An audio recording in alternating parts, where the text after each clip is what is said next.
Razer just released a handheld. Sort of. It's actually a tablet that comes with a detachable controller, and it is a little bit difficult to look at it as anything other than such. But that's just my first impressions, which almost ruined everything for me. But after testing this device, I'm fairly convinced that this is probably the best Android handheld on the market in terms of performance, at least. So introducing the Razer Edge, the handheld that definitely could. Let's dive right in.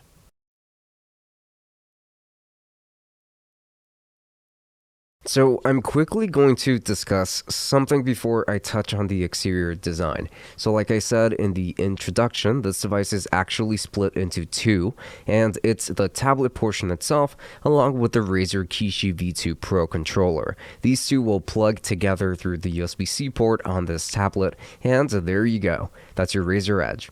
Personally, I do not like that aspect of this device because it has a stretched smartphone aspect ratio, making it pretty long, and it doesn't feel like a single unit either. So don't get me wrong, I mean, it is comfortable to hold and it does feel pretty solid, but it's pretty long, which makes it less favorable for me, at least for emulation. I would have liked a standalone device with everything built in, which they definitely could have done. Now, that's just a preference, but I will try to be as objective as possible while still sprinkling in my opinions every now and then, or for most of it. So it's a review, after all, so let's dive right in. The exterior design consists of plastic, but this is a very nicely built set. Both units are built quite nicely, and I can appreciate the attention to detail here. On the front, you're going to find your usual set of buttons, along with some additional function buttons and a front-facing camera. On the top, you're going to find your shoulder buttons and some additional remappable M1 and M2 buttons. You also get volume controls and a sleep-wake button. On the bottom, you're going to find a headphone jack, a USB-C port for charging and data, as well as a slot for your microSD card. Now, this is the Wi-Fi version, so there is no SIM slot on this one, but it does apparently come with eSIM if you go with that, so it's just good old boomer me talking there, I guess. Now, I really want to note that the buttons and thumbsticks are really good here. You get your typical Switch-style thumbsticks with a little more resistance than you might expect, which I like quite a bit. But the buttons are very clicky and feel very satisfying to press, almost mechanical. The D-pad feels really solid too, and rolling with it feels fairly natural too. The triggers feel like analog and have a nice amount of resistance too, with the rest of the buttons being clicky. I couldn't have asked for a better set of buttons, so I really like what they did here. They designed this controller nicely as it is. But overall, there's a good amount of heft to this device, and it doesn't feel cheap like I thought it would at first.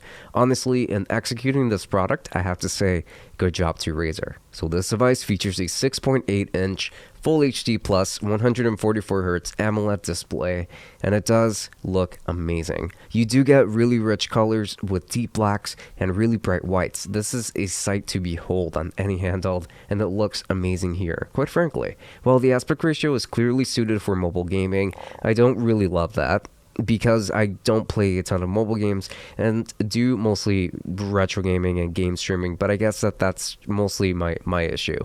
It doesn't make this a bad product by any metric, and I just want to make that very clear. But this device really is gorgeous no matter what you're doing on it, and the refresh rate is very consistent across all activities and apps that do support it. Beautifully done here as well. Now the speakers are going to be rear firing, and let me tell you, they sound really good. They get loud, have some very audible depth to them, and are just an absolute joy to listen to. I was not expecting this at all, but the speakers, I think, are best in class within the category of this devices. So why don't you have a listen?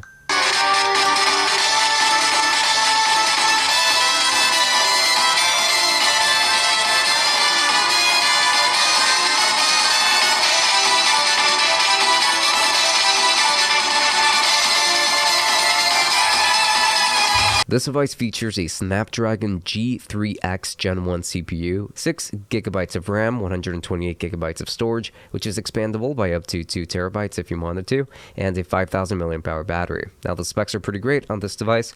Now let's go ahead and do some testing very shortly. So let's first talk about the software. So here we've got straight up Android, and it is pretty nice. You've got full access to the Google Play Store and even a separate interface included for browsing through your apps. I think it's pretty cool, but you can install other front ends from the Play Store if you want to. So you can customize this device to your heart's content. That is going to be the beauty of Android after all, and it is executed nicely here too. Now we have a lot of emulators to test out, beginning with DuckStation. So this is a PlayStation 1 emulator, and I tested Valkyrie Profile on it with a 5x upscale to the resolution. This game looks absolutely beautiful like this, reminding me of Square Enix's more recent HD 2D art style for some of their games like Octopath Traveler. Now, obviously this device will crush PS1, but I wanted to show you what it would look like to play a PlayStation 1 game at 5x resolution. It is an absolute joy. Performance in PSP with the PPSSPP emulator is also rather flawless. Feel free to upscale your games beyond 2x pretty reliably, and I actually did 3x with God of War here, and yeah, that's just going to be no exception. A game that is this difficult to emulate, and the fact that it can be upscaled almost carelessly by this device is pretty impressive, even though we have already seen some rather impressive upscaling from other handhelds at a much cheaper price tag, and that includes the Odin. But the Razer Edge will do a better job as it just is more powerful in that regard. Now this is where I really become impressed because it is a sight to behold. I did some minor upscaling with Aether SX2, which is a PlayStation 2 emulator, while playing Shadow of the Colossus. This is an open world game with a lot to render out, and while I couldn't quite do 2x or even 1.5x, I could more or less do just fine with 1.25x, so just upscaling it by a quarter. Granted, you want this game to pretty much run at full speed at all times, then you should probably keep it at 1x, but this minor upscaling is noticeable enough to make a difference, and it doesn't really hit performance all that much. Either way, I'm very happy with the PS2 performance here. Performance with Dreamcast is flawless through and through with the Redream emulator. I tested out Sonic Adventure 2, as I always do, and got really good results. This is one of those systems that will be very easy to emulate for a machine like this, so I wasn't concerned that it couldn't, but I did still want to show off Dreamcast here. This will make for a great Dreamcast machine without a doubt, though definitely a very overpriced one without a doubt. I've been saying that a lot. N64 was also a very similar experience, as it ran really well here too.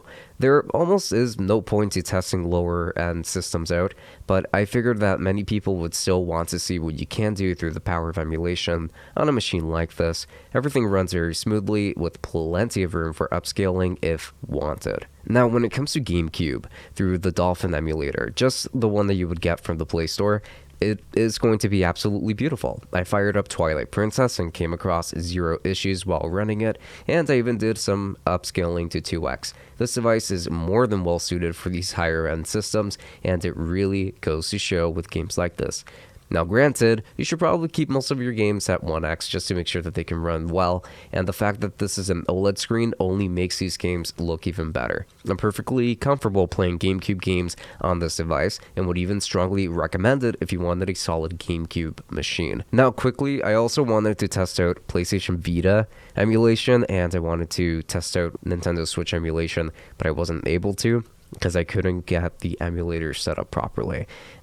So unfortunately, because of my failure in that regard, I won't be able to say on my end how that performed. However, Retro Handheld actually made a very fantastic review on their channel that I strongly recommend that you check out, where they actually got PlayStation Vita and Nintendo Switch to work on their unit. So I strongly recommend that you check them out because they did a very good job. Now regarding the battery life, it can be pretty great, but it can also be pretty bad. When it came to gaming and emulation, I would get roughly around 3 hours of battery life. But when it came to just using this device as a regular Android tablet, you will get a lot more mileage out of it. It does have a big battery, but it is powering some rather strong hardware. The high resolution screen, high refresh rate display, the more powerful CPU, those incredible speakers, and well, even more. And just the fact that it's connected to an external controller too. There are just a lot of factors to it that will drain the battery on it. So now here's the thing. A lot of people might be torn on whether or not they should get a Steam Deck over here or the Razer Edge for emulation.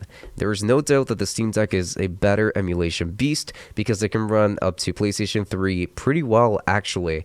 And there is another thing to mention, and it is that they're both very close in price or identical, being $400 at the base. Honestly, if I was only doing emulation, then I would just get the Razer Edge because it's much smaller. Comes with more storage, has an OLED screen, which makes everything pop, and to me, everything is just more manageable. I think that you should get the Steam Deck primarily for PC gaming, and this won't be much use to you for PC gaming because of the 64 gigabytes of eMMC storage anyway. So I would want to get the higher end model with an SSD, which is around $530 anyway. So I think that for these purposes, the Steam Deck might not be the first option for some, and honestly, the Razer Edge has me really impressed with its performance. It handles a lot, as long as you're happy with the limitations of Android, in this case, and a mobile CPU, then you will be happy with this device. The Steam Deck isn't the end-all be-all that some make it out to be,